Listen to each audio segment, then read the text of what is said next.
আমি কোনো মহিলাকে ছুতে দেবো না।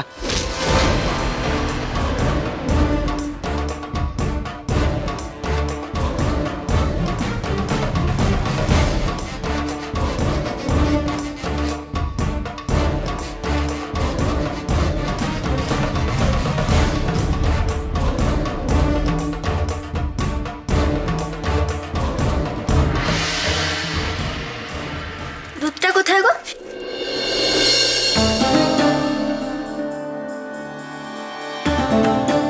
তুমি দুধটা নিয়ে বাইরে যাও, আমি কলসিটা নিয়ে আসছি।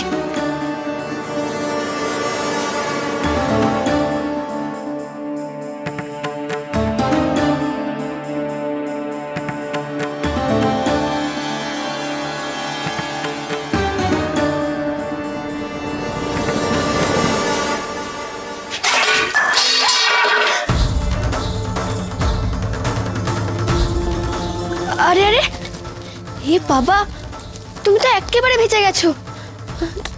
দাঁড়াও, আমি তোমাকে একটা শুকনো কাপড় এনে দিই। এই অবস্থায় ভিজে কাপড় পরে থাকলে ঠান্ডা লেগে যাবে। তুমি দাঁড়াও, হ্যাঁ।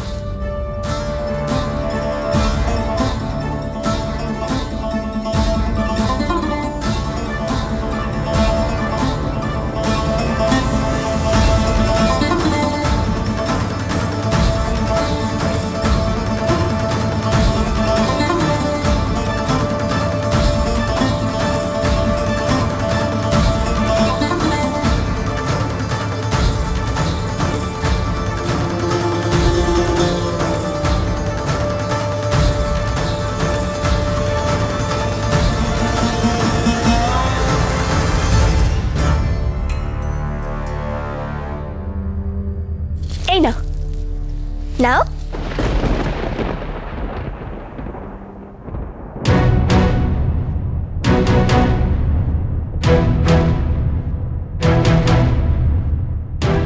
এ তো দামি শাড়ি। কিচ্ছু হবে না, পরে নাও এটা। তুমি ভিজে কাপড়ে থেকো না।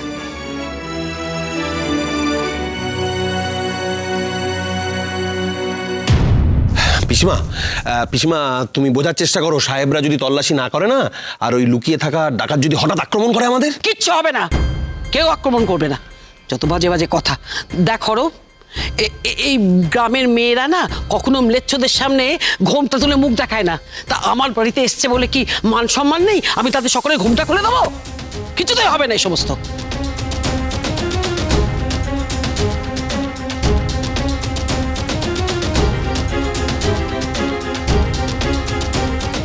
তোমরা কিছুই বলবে না, অথচ তোমাদের হয়ে একজন বয়স্কা মানুষ কথা বলবে, প্রতিবাদ করবে।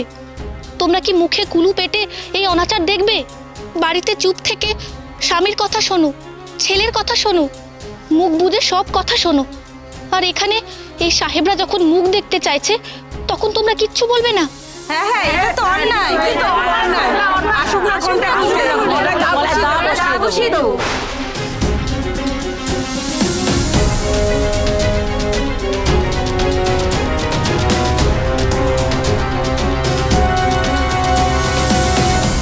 বলছি যে চলুন সাহেব, মানে মেয়েরা খেপে গেছে, গলা কাটিয়া দিবে, তো অনেক হাঙ্গামা বাড়িয়ে লাভ নেই, ভেতরে বসবেন। চলুন চলুন চলুন চলুন চলুন, কাম কাম।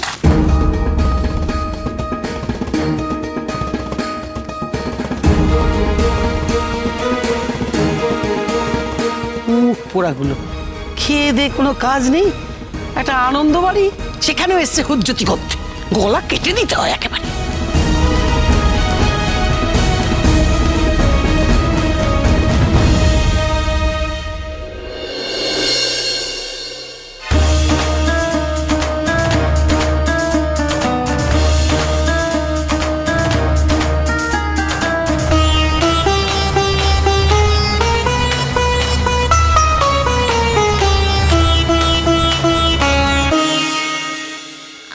আমি এবার চাই।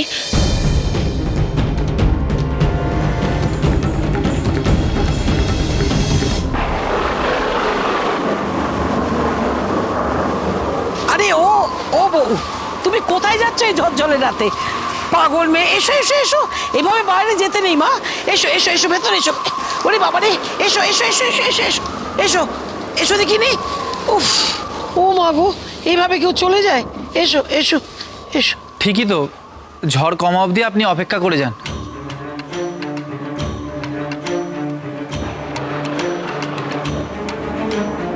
আরে ঠিকই তো, তুমি তো নিজে একজন সন্তান সম্ভবা, এইভাবে আজকের দিনে না খেয়ে কেউ বাড়ি থেকে চলে যায়? হ্যাঁ বাচ্চা, তুমি এবার একটু খেয়ে নাও দেখি, তারপর বাইরে ঝড় জল কমলে তখন না হয় বেরিও, কেমন? এসো। না না, আমার অনেক কাজ আছে। ঠিকই তো, আপনি পাগল নাকি? যতই কাজ থাক, এইভাবে বৃষ্টিতে তো রাস্তা পেছল হয়ে গেছে। আর এই অবস্থায় যদি আপনি পড়ে যান তাহলে শুধু আপনার নয়, আপনার সন্তানেরও ক্ষতি হবে। আপনি বরং এখন থেকে যান।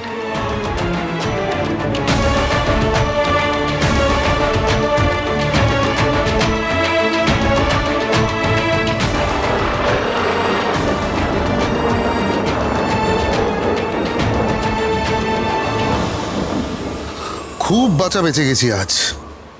এই সাহেব মাঝে মাঝে এমন কাণ্ড ঘটায় না, শেষে এই মেয়েদের হাতে মার খাওয়ার জোগাড় হয়েছিল, লজ্জার অ্যাক্সেস হয়ে যেত। সাহেবের আর কি দোষ বলুন, সাহেব তো এদেশের মেয়েদের চেনেনই না। এদেশের মেয়েরা না এক একটা সব শ্মশান কালীর চেলা। হ্যাঁ, এদেরকে খেপিয়ে দিলে এরা লক্ষ্মীর রূপ ছেড়ে দিয়ে ডাকিনী যোগিনী হয়ে যায়। একেবারে রণরঙ্গিনী মূর্তি ধরে। মিস্টার কাটিয়ার, আপনাকে যদি এই দেশ শাসন করতে হয় তাহলে এই দেশের মানুষদের মানসিকতা, তাদের কালচার জানতে হবে। এই দেশের মহিলারা পারদানসী, আপনাদের ওই ইংল্যান্ডের মহিলাদের মতন পরপুরুষের সামনে মুখ দেখায় না। ওই ঘোমটাটা ওঠাতে গিয়েছিলেন, ব্যাস মহিলাদের খেপিয়ে দিলেন। ইয়েস ইয়েস, এই দেশের মেয়েদের খেপিয়ে দিলে না মানে একদম সাংঘাতিক হয়ে যায় তারা। কখন যে কি করে বসবে কেউ জানে না।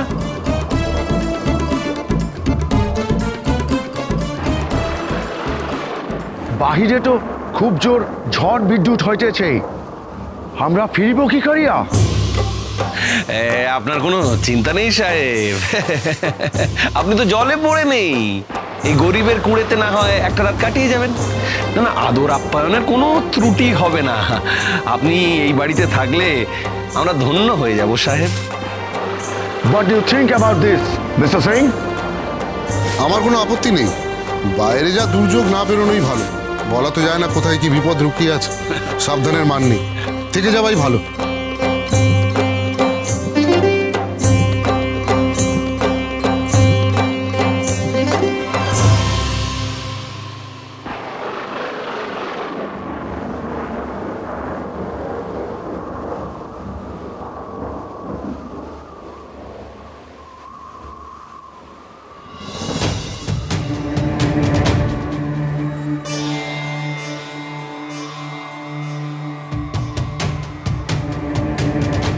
ভয় নেই, আমি আপনার মুখ দেখতে চাইব না।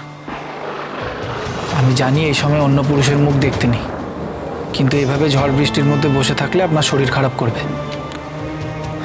আপনি চাইলে ভেতরে গিয়েও বসতে পারেন। না না, আমি এখানেই ঠিক আছি। বেশ, তাহলে এটা রাখুন, নাহলে ঠান্ডা লাগবে। এসবের কোনো প্রয়োজন নেই। আমি আপনার জন্য দিচ্ছি না, আপনার গর্ভের সন্তানের সাবধানতার জন্য দিচ্ছি।